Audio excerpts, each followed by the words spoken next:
welcome sa ating channel mga Oragon. Guys, andito tayo ngayon sa Tansa, Cavite kung saan magkakaroon tayo ng ocular visit sa isa sa mga client or mga tinutulungan ng ating opisina. Regarding to doon sa may mga related works na aksidente doon sa trabaho nila. Okay, ibig sabihin po kung ang pagkakadisgrasya po ay related sa trabaho at nakapag-file kayo sa SIS at okay sa GSIS, qualified po kayo dito sa programa ng ECC, yung Employees Compensation Commission sa namamagita po sa Makati. Ayan guys, sa ngayon nandoon sila sa loob ng bahay at dito na lang tayo sa sasakyan at mayroon sila mga katanungan konti. At kung sakasakali po ma-approve yung kanyang application na doon sa tulong or financial or livelihood, pag na-approve po yun, babalik ulit tayo dito for awarding na naman. Ayan, pag na-award na po sa kanya yung kanyang livelihood, binibisita po yun every quarter or dalawang beses sa isang taon or kaya every quarter, para malaman kung napalago ba niya yung kanyang nakuhang livelihood program. Kasi pag napalago nyo po yun, after how many visit siguro, magkakaroon po kayo ng additional na magkakaroon po sila ng additional na puhunan or dagdag livelihood.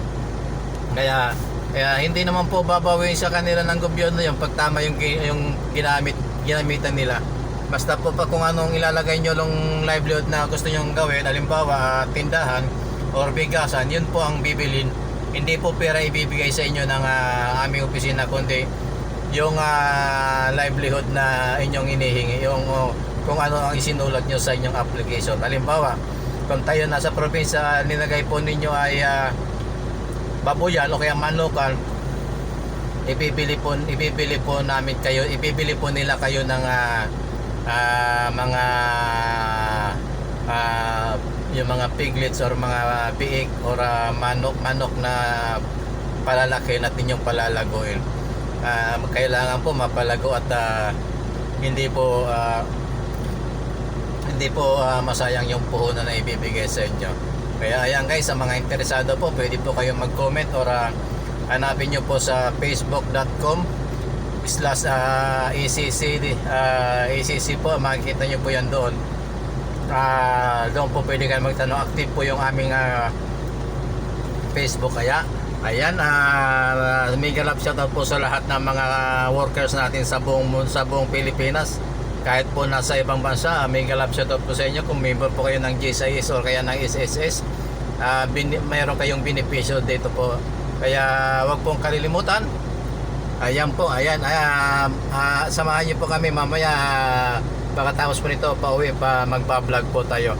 Maraming salamat po at magandang araw po sa inyong lahat at pagpapalain po tayo ng ating Panginoon kung saan man tayo naroon. At mega love shoutout po sa lahat ng OFW at sa lahat po ng ating mga kaibigan sa Facebook. Ayan, pansamantala, mamaya pa po at aalis na po tayo maya na kaunti pa at babalik na po tayo ng opisina, pero magba-vlog po tayo. Ayan, andito po yung aming andito po kami sa area nito ngayon at inaantay ko lamang po yung aking kasamahang dalawa, yung nag-i-interview sa ating kliyente. Ayan, magba-vlog tayo. Sige, mag-usap kayo dyan. Para pag may punta rito meron akong reference kung saan ako dadaan uli. Ayun mali. Naligaw tayo kanina. Kung tayo naman pumasok sa isa, no? Diyan lang pala, may daan. Ito. Ayun o. Tinanan kanina na. O, ayan nga yung sabi niya, diba? Sabi niya, nakahanap po kayo sa Camellia. Camellia, lagpas pala tayo. Ang bait naman ni Kuya, yatin tayo sa Makati. Yung maka.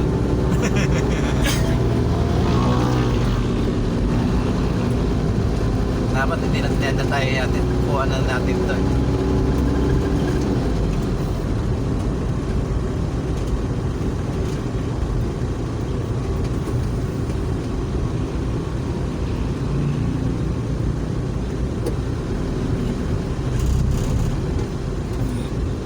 Dito na.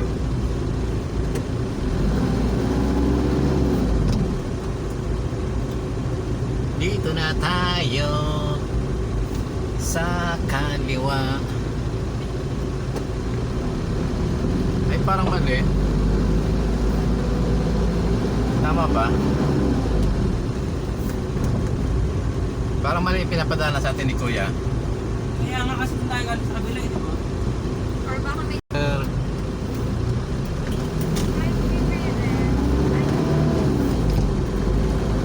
di ba dito tayo dumaan kanina? Dito tayo dumaan.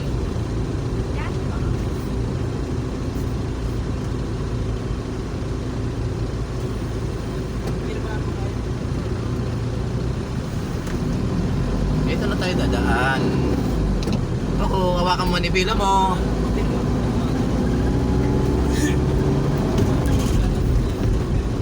Ay, mali. Dito tayo eh. Doon tayo sa kabila. Saan nga?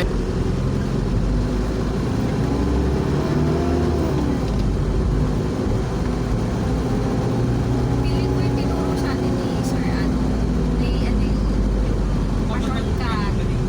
shortcut. Baka papuntang Gentry Bayan yun. Yan, sure. Dito ba tayo doon? Diretso po. Kasi dumaan po tayo dun sa kabila. Oo. Magkama yan, yan tayo na. Papupuntahin tayo ng Gentry Bayan.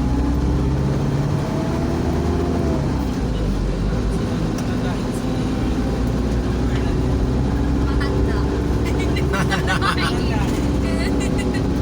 Ganda bata.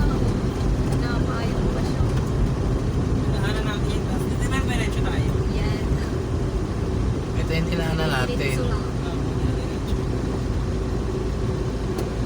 Alam ko rin sa kanila pag bumalik yun. Saan? May sila kayo. Dito pala eh.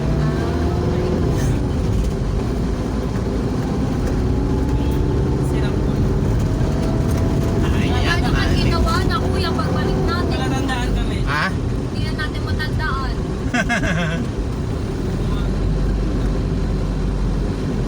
Ito nga yata. Mali ba? Tama? Hanggang may kalsada, okay lang. Oo, Hanggang may gas. At Kap- yes. kapupultang ko lang ng gasolina ito. Meron pa ako 5,000 rito. Oh, walang na.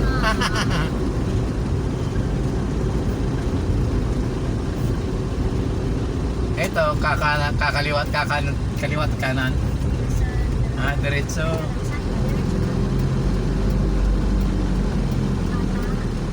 Palabas. Kailangan pa natin yan.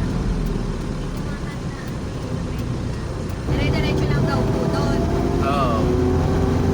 Diretso lang, tapos Si ano, pangalawang kanto kanan. tapos kanan, tapos kaliwa.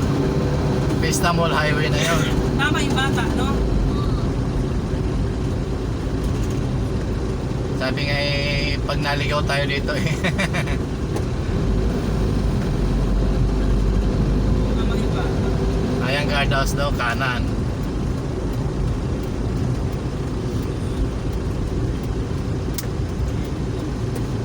Tapos, Diretso.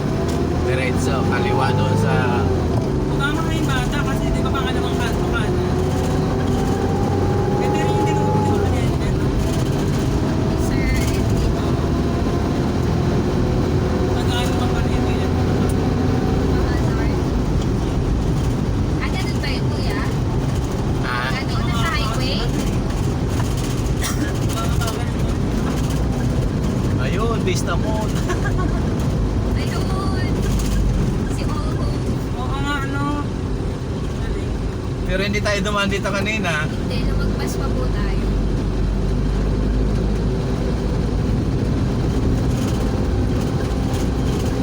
Nasaan natin ito?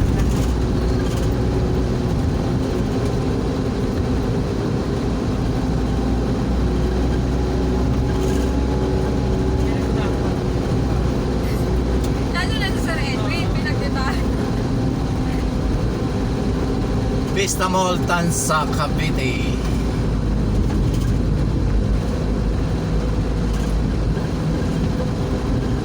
Dapat talaga may e-bike ka rito, no? Sino magsasabi may mga ha?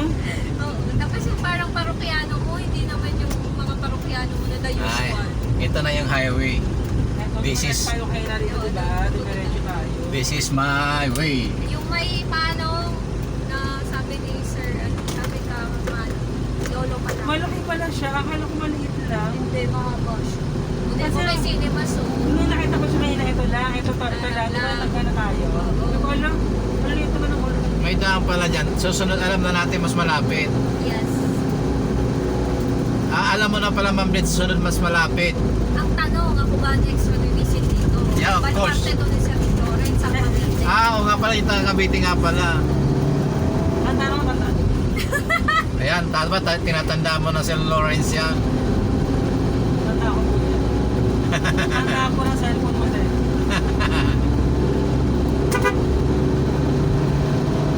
Ayan, oops! Umovertake din si Kuya eh.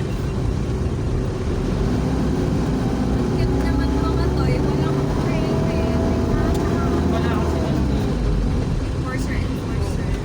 Sa Maynila, 2,000 ang multa niyan. Kung malalabas na sa amin, kaya ito. Ayan, tatawid si ate. Dali ate, dali. Ang dami mga tumatawid dito. Mahal ng 2,000. Yung bagong ordinansa na ipapatupad ng MMDA, 2,000 pesos para hindi ka na umulit. Ang bayad ko na ng kuryente yun. Mabili namin ito ba?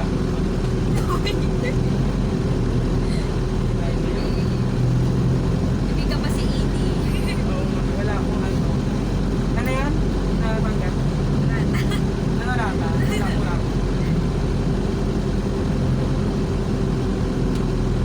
Ayan na malapit na tayong magtanghalian. Sabi nung kasamahan ko dati. Sabi niya, sisi ko dito. Sabi niya, kuya rata dyan. Kuya rata. Division Chief yan. Division Chief ka. Ayan guys, nandito na tayo sa anong barangay ito? Wala, kalimutan ko yung barangay nito. Oh, traffic. Bye-bye! Salamat po! Ayan.